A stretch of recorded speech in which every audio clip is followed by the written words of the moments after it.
என் அப்பா கொஞ்சம் ஃபிட்டு, எங்க அம்மா ரொம்ப ஸ்ட்ரிக்ட். பின்னாடி தெரிய வேணா நீ நடைய கொஞ்சம் கட்டு.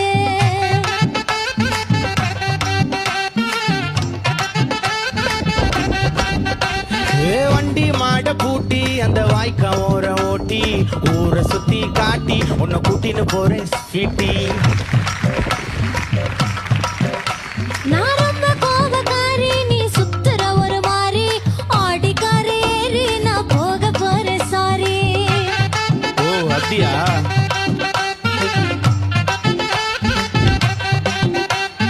வைக்க மாட்டேன் தாடி, நீ வேணா எனக்கு போடி. இந்த மாமாவை தான் தேடி உன் தங்கச்சி வர ஓடி. ஏ